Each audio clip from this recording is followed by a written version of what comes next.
Thank you Jagannath sir जी, मुझे ये यहाँ पे बोलने का आपने अवसर दिया और मैं अभी यहाँ पे मिस बोल पा रहा हूँ।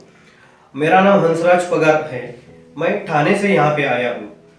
ये स्वर शास्त्र के बारे में मुझे ऐसे इंफॉर्मेशन मिला कि जब भी मैं गूगल पे ऐसा नेट सर्च पे मेरे को कुछ काम कर रहा था, तो वहाँ पे मुझे स्वर शास्त्र की एक लिंक मिली और लिंक खोलने के बाद जब मैंने वो क्लिप देखी तो वहाँ पे श्री जगन्नाथ सर जी का एक मीन्स स्वर शास्त्र के बारे में एक छोटा सा क्लिप वहाँ पे मिला कि जिसमें थोड़ा सा बेसिक स्वर शास्त्र के बारे में इंफॉर्मेशन दिया हुआ था। उसके बाद फिर अचानक से अहमियत जागृत हो गई कि स्वर शास्त्र है क्या, इसमें कुछ ज़्यादा हमें देखना चाहिए। तो उसके बाद मैंने सर से कांटेक्ट किया और यहाँ पे कोर्स में आने के लिए मीन्स रजिस्टर कर दिया।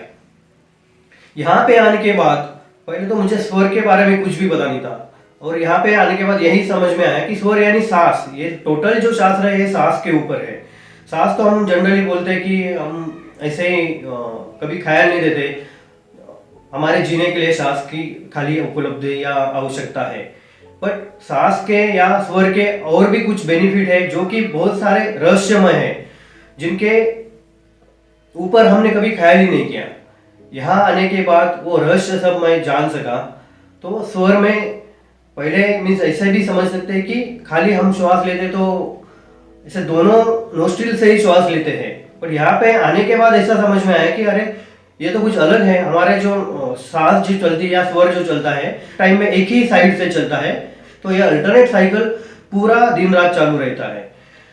ये तो बहुत बेसिक हो गया। इसके बाद स्वर के क्या बेनिफिट होते हैं, कैसे इसका यूज हम करके अपने जीवन में सफल होते हैं, ये बहुत सारे टेक्निक सर ने हमें यहाँ पे बताए हैं।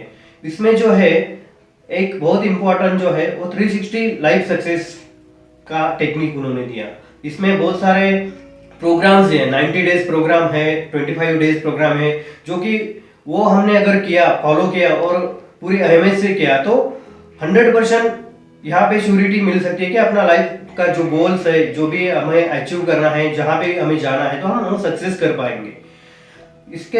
इसमें ही उन्होंने ये स्वर के प्रकार बोले और इसके संबंधित जो कि हमारा मेडिटेशन कैसा है, विविध मुद्रा कैसी है, विविध तत्व कैसे है और ये एक स्वर के रिलेवेंट में पूरक कैसे है, यह भी ज्ञान हमें मालूम हुआ, जो कि पहले ये सब ऐसे अलाइंस है या एक में को पूरक है ऐसे पता नहीं था। तो साथ साथ ये स्वर के साथ साथ हमें ये भी इंफॉर्मेशन मिली कि मेडिटेशन के डिफरेंट टाइप्स उन्होंने जो डिजाइन किए हैं उनके खुद के हिस्से, वो भी समझ में आए। कुछ मुद्रास समझ में आए, कुछ योगा के रिलेवेंट कुछ आसन समझ में आए और तत्व जो रहते तत्वों के बारे में और विशेषताएं हमें मालूम हुई।